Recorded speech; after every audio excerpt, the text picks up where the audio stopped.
அனைவருக்கும் வணக்கம். தனுசு ராசினியர்களுக்கு நிகழ இருக்கும் புதன் பயிற்சி என்ன மாதிரியான நன்மைகளை எல்லாம் ஏற்படுத்தி கொடுக்க இருக்கு, கிரக நிலைகளின் ரீதியாக அமையிருக்கும் சாதகங்கள் என்ன, பாதகங்கள் என்ன, மேலும் என்ன மாதிரியான முன்னேற்றங்கள் எல்லாம் உங்களுடைய வாழ்வில் ஏற்பட இருக்கு என்பது குறித்தான முழுமையான பதிவை தான் இந்த வீடியோல நம்ம விரிவா பார்க்க போகிறோம். அந்த வகையில மேசராசியில் சஞ்சரித்த புதன் பகவான் தற்போது ரிஷப ராசிக்கு பயிற்சியாகி அங்கு ஏற்கனவே சஞ்சரித்துக் கொண்டிருக்கும் சுக்கிரனோடு இணைந்து உங்களுடைய ராசிக்கு புத சுக்கிர யோகத்தை ஏற்படுத்துகிறார். இதன் காரணமாக என்ன மாதிரியான நன்மைகள் எல்லாம் ஏற்பட இருக்கு, அந்த வகையில் புதன் மற்றும் சுக்கிரனை பற்றி சற்று விரிவாக தெரிந்து கொள்வோம். பொன் கிடைத்தாலும் புதன் கிடைக்காது என்பார்கள். அதாவது இந்த இடத்தில் பொன் என்பது செல்வத்திற்கான அதிபதி குருவை குறிக்கும். ஜாதகத்தில் குருவினுடைய பலம் இருப்பதை விட புதன் பலமாக இருக்க வேண்டும் என்பதையே சூட்சமமாக கூறப்படுகின்றது இந்த கிரக நிலைகள்.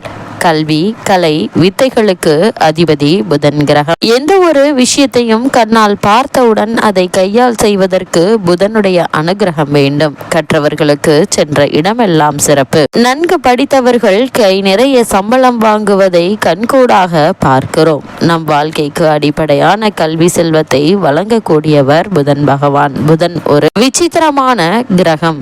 செவ்வாயை போலவே புதனும் இரு அதிபத்திய கிரகமாகும். ஜோதிட ஆச்சரியமாக மிதுனத்தில் ஆட்சி பெறும் புதன் ஆட்சி வீடான கன்னியில் உச்சம் பெறுகிறார். மீனத்தில் நீச்சமடைகிறார். அறிவு, ஞானம் இரண்டிற்கும் இவரே அதிபதியாகி படிப்பறிவு, பட்டறிவு இரண்டையும் மனிதனுக்கு உணர்த்துகிறார். விஞ்ஞானம், மெஞ்ஞானம் இரண்டிற்கும் காரணமாக திகழ்கிறார். அப்படிப்பட்ட புதன் பகவானை நாம் எவ்வாறு வணங்க வேண்டும் என்று பார்க்கும்போது புதன் பகவானை புதன்கிழமை என்றல்லாமல் நவகிரக புதன் பகவானை எந்த நாளில் வேண்டுமானாலும் வணங்கலாம். நவகிரகத்தை 9 முறை வலம் வந்து மனதார வேண்டிக் கொள்ளுங்கள். வேண்டியதெல்லாம் புதன் பகவான் தந்தருள்வார். புதன் பகவானை வழிபடுவதற்கு உகந்த கிரகம் புதன்கிழமை. உகந்த கிழமை புதன்கிழமை. புதன் பகவானுக்குரிய ராசி மிதுனம், கன்னி. இதே போல புதன் பகவானுக்குரிய திசை வடகிழக்கு என்றும், புதன் பகவானினுடைய அதிதேவதை மகாவிஷ்ணு என்றும் பிரத்யதி தேவதை ஸ்ரீமத் நாராயணன் என்றும் விவரிக்கிறது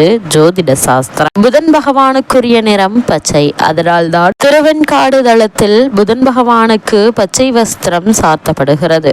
புதன் பகவானின் வாகனம் குதிரை. பச்சை பயிறு புதன் பகவானுக்கு விருப்பமான நைவேத்தியம் என்றும், வெண்காந்தம் மலர் கொண்டு அர்ச்சிப்பது சிறப்பு என்றும், அவருக்கான ஆபரணம் மரகதம் என்றும் விவரிக்கிறது திருவெண்காடு ஸ்தல புராணம். புதனுக்குரிய பரிகாரம் என்ன என்று பார்க்கும்போது 6 லக்னங்களில் பிறந்தவர்களில் புதனின் வலு குறைந்து பலவீனமாக இருப்பவர்கள், படிப்பில் மந்தமாக உள்ளவர்கள், சீர்காழிக்கு அருகில் இருக்கும் திருவெண்காடு எனும் ஊரில் கோயில் கொண்டிருக்கும் வேதாரணேஸ்வரரை புதன்கிழமையில் சென்று வழிபட்டால் நல்ல பலன்கள் கிடைக்கும். சென்னையில் இருப்பவர்கள் போரூரிலிருந்து குன்றத்தூர் செல்லும் வழியில் இருக்கும் கோவூரில் குடிக்கொண்டிருக்கும் சுந்தரேஸ்வரரை வணங்கினால் கூடுதலான பலன்களை பெறலாம். புதன் பகவானை வழிபடுவதற்கு ஏற்ற நாள் மற்றும் நேரம் என்ன என்று பார்க்கும்போது நோய் தீர்க்கும் திருத்தலம் என்று போற்றப்படுகிறது திருவெண்காடு. திருவெண்காடு புதன் பகவானை வழிபட புதன் பகவான் உச்சம் மற்றும் ஆட்சி பெறும் புரட்டாசி மாதமும் ஆட்சி பெறும் ஆனி மாதமும் புதன் பகவான் நட்சத்திரங்களான ஆயில்யம், கேட்டை, ரேவதி ஆகியவை வருகின்ற புதன்கிழமைகளில் புதன் ஓரையில் வழிபட்டு பரிகாரம் செய்வது மிக மிக சிறப்பானதாக அமைகிறது. அதே போல புதன்கிழமையில் புதன் ஓரை காலை 6 மணி முதல் 7 மணி வரையிலும், இரவு 8 மணி முதல் 9 மணி வரையிலும் புதன் பகவானை வழிபடலாம். அதே போல சுக்கிரனை பொறுத்த வரைக்கும் சுக்கிர பகவான் மாய மந்திரங்களுக்கும் தந்திர வித்தைகளுக்கும் அதிபதி என்பதால் தீய சக்திகளுக்கும் எதிர்மறை எண்ணங்களுக்கும் அஞ்சுபவர்கள் சுக்கிர வழிபாட்டால் பலன் பெறலாம்.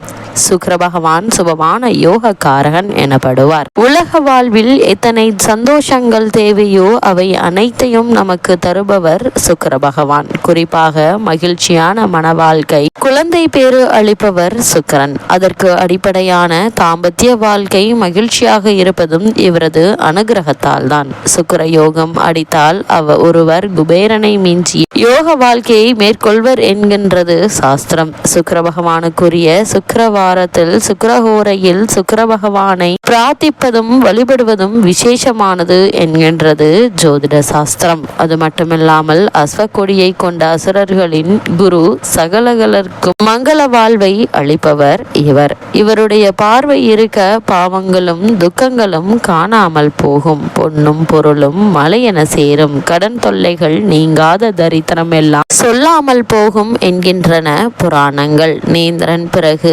பார்கவன், சுகி, போகி, மகிழவன், வெள்ளி, கவி, அசுரகுரு, புகழ், கலத்திரக்காரகன், மலைக்கோள் என்றெல்லாம் போற்றப்படுபவர் சுக்கிரன். சுக்கிர பகவான் மாய மந்திரங்களுக்கும் தந்திர வித்தைகளுக்கும் அதிபதி என்பதால் தீய சக்திகளுக்கு எதிர்மறை எண்ணங்களும் அஞ்சுபவர்கள் சுக்கிர வழிபாட்டால் பலன் பெறலாம். இவ்வளவு மேன்மைகள் கொண்ட புதன் மற்றும் சுக்கிர பகவானை பொறுத்தவரைக்கும் உங்களுடைய ராசிக்கு 6, 11 ஆகிய இடங்களுக்கு அதிபதியானவர் சுக்கிரன். அவர் எதிர்ப்புகளை குறிக்கும் இடத்தில் இப்பொழுது சஞ்சரிப்பதால் எதிரிகளின் பலம் மேலோங்குங்க. உங்களுடைய முன்னேற்றத்தை பற்றி யாரிடமும் சொல்ல வேண்டாங்க. உத்தியோகத்தில் உடன் பணிபுரிபவரால் தொல்லை உண்டு. உங்களுடைய திறமைக்குரிய அங்கீகாரம் நிச்சயம் கிடைக்குங்க. அது மட்டும் இல்லாமல் சுக்கிரனோடு புதன் இணைகிறாருங்க. அதாவது உங்களுடைய ராசியை பொறுத்தவரை 7, 10 ஆகிய இடங்களுக்கு அதிபதியானவர் புதன். அவர் பஞ்சமஸ்தானத்தில் சஞ்சரிக்கும் போது சுப செய்திகள் வந்த வண்ணமாக இருக்குங்க. அது மட்டும் இல்லாமல் கல்யாணம், காதுகுத்து, மணிவிழா போன்றவை நிகழும் சூழல் உருவாக இருக்கு. சிலருக்கு வீடு வாங்கி கல்யாணம், காதுகுத்து,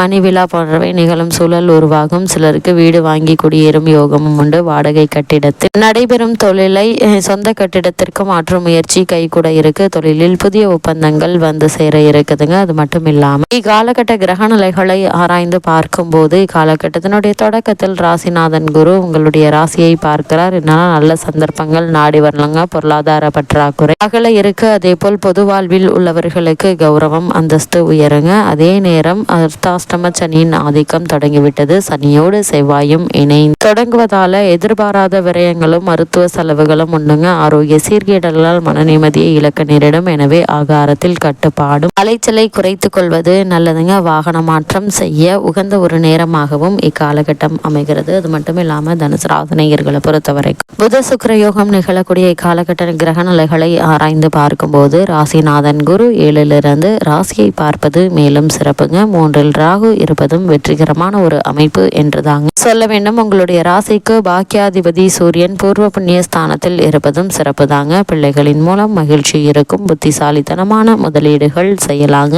6ல் சுக்கிரன் இருப்பதால கடன் பிரச்சனைகள் குறைய தொடங்குங்க. சூரியனோடு புதன் சஞ்சரிப்பதால நல்ல யோகம் உண்டு. எதையும் புதுமையாக செய்ய வேண்டும். அது மட்டும் இல்லாமல் என்ன நினைப்பீர்கள் 3ஆம் இட ராகு என்பதால் தகவல் தொடர்பு, பத்திரிகை துறையில் வெற்றி கிடைக்கும். கலைஞர்களுக்கு புதிய ஒப்பந்தங்கள் மூலம் வருமானம் அதிகரிக்க இருக்குதுங்க. இத்தருணங்கள்ல கிரகநிலைகளின் ரீதியாக கூறப்படும் பரிகாரம் என்ன என்று பார்க்கும்போது குரு வழிபாடு உங்களுக்கு குதூகலத்தை தரும் என்பதை கிரகநிலைகள் தெளிவாகவும் உறுதியாகவும் எடுத்துக்காட்டுது.